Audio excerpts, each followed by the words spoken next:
नमस्कार मंडळी, मी एकनाथ वाघमोडे आणि आपण पाहता 51 न्यूज. मार्डी येथे 15 एप्रिल 2025 रोजी शंभूराज शशिकांत राजमाने आता तिसरीमध्ये शिकणाऱ्या या मुलाचा शेततळ्यामध्ये पडून मृत्यू झाला आणि शंभूराजच्या पालकांनी पोलिसांनी योग्य तपास न केल्याचा आरोप करत पोलिसांच्या विरोधात जिल्हा पोलीस अधीक्षकांकडे एका पत्राद्वारे तक्रार केली.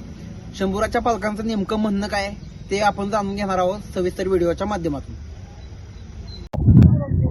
शशिकांत उत्तम राजमाने, गाव मार्डी, तालुका माण, जिल्हा सातारा. माझा मुलगा दिनांक 15 एप्रिल 2025 रोजी सकाळ म्हणजे तो मुलीच्या शाळेतच मॅडमकडे शिकतो, त्या शाळेमध्ये जातो. दुपारी तो शाळेतून येताना गाडी असताना सुद्धा मॅडमच्याच गाडीवर आला, कारण समजू शकलं नाही. आणि दुपारी 3-3:15च्या दरम्यान तो घरून गेला. ज्यावेळेस मी दहिवडीला ड्युटीला होतो, मिसेस माझी आशा सेविका म्हणून भालवडीला काम करते, ती पण गावामध्येच होते. त्या दिवशी मुलानं काही फोन केला नाही. नेहमी फोन करतो, मम्मी कधी येणार आहे, काय येणार आहे ते. त्या दिवशी फोन केला नाही. 2:15च्या दरम्यान तो घरून गेला. नेहमीप्रमाणे क्लासला जातोय म्हणून सांगून गेला. घरी आल्यावर विचारल्यानंतर सांगितलं शंभू क्लासला गेलाय म्हणून. आता आदल्या दिवशी संध्याकाळी 7 वाजता तो घरी आला होता. नेहमी जातोय क्लासला, गेली एक 8-15 म्हणजे महिना झालं तो तिकडं वस्तीला जातोय. मॅडमना बोललो होतो मी, मॅडम तिकडं संध्याकाळच्या वेळेला उशीर होतोय, मुलांना अंधार पडतोय, तिकडं पाठवायची काही इच्छा होत नाही, गावात होतं तोपर्यंत ठीक आहे. तर मॅडम त्यावेळेस बोलल्या लहान मुलं येत आहेत, त्याच्यापेक्षा लहान मुलं येत आहेत क्लासला, तुम्ही तुमच्या मुलाचं नुकसान करू नका, मुलगा हुशार आहे. जे 6 महिने अभ्यास करून म्हणजे तिथं प्रॅक्टिस करून जे त्यांना वाजवायला जमत नाही तेवढं तो मुलगा वाजवतो. तुमच्या मुलाचं नुकसान करू नका. तिथं आल्यानंतर आमची जबाबदारी राहते, त्यांच्या जबाबदारीवर म्हणून मुलाला मी तिथं क्लासला पाठवला. पण 15 तारखेला जो मुलगा गेला क्लासमधून, म्हणजे क्लासला जातोय म्हणून, तो घरी परत आलाच नाही.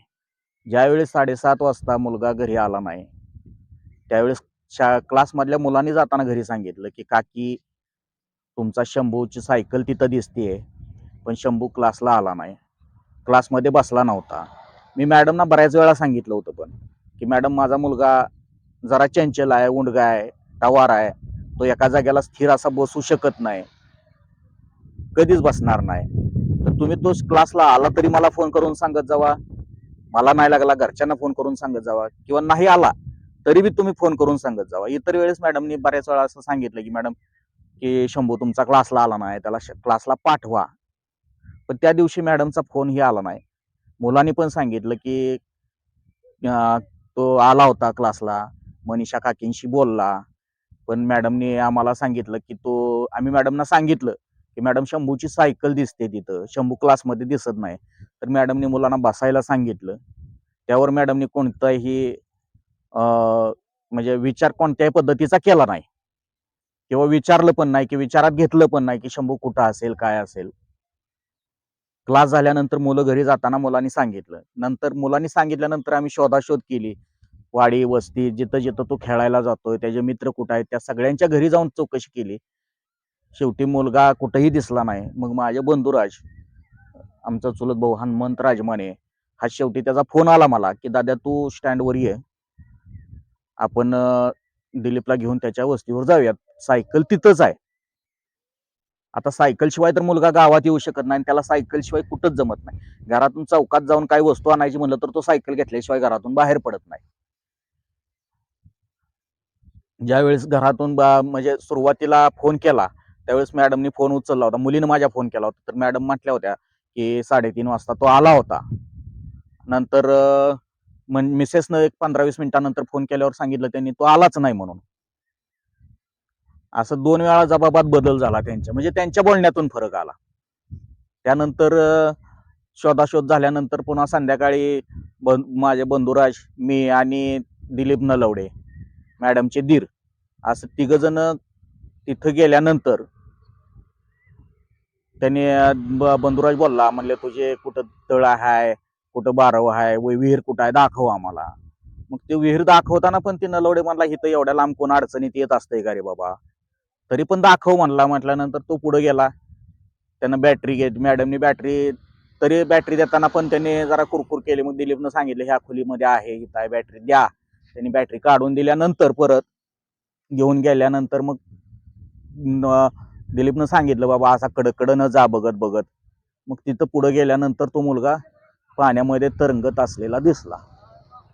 मला असं म्हणायचं होतं की तुम्हाला जर माहिती होतं तर का तुम्ही पहिल्यांदा सुरुवातीलाच का सांगितलं नाही?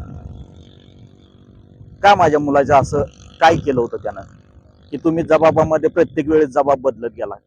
तुम्हाला माहिती असणार आहे 100% मला असं कळतंय की तुमच्या ह्या जबाबावरून की तुम्हाला माहिती असणार आहे की मुलगा कुठं आहे, काय आहे. तुम्ही का तसं सांगितलं नाही? आणि ज्यावेळेस पोलीस आले, पोलिसांनी पोस्टमॉर्टमसाठी नेलं.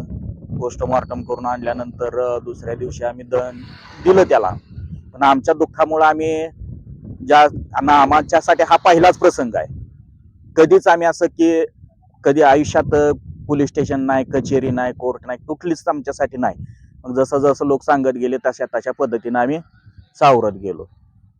पण अजून सुद्धा हे या घडीला सुद्धा माझे वडील, माझी मुलगी, माझी बायको हे अजून सावरलेले नाहीत यातून.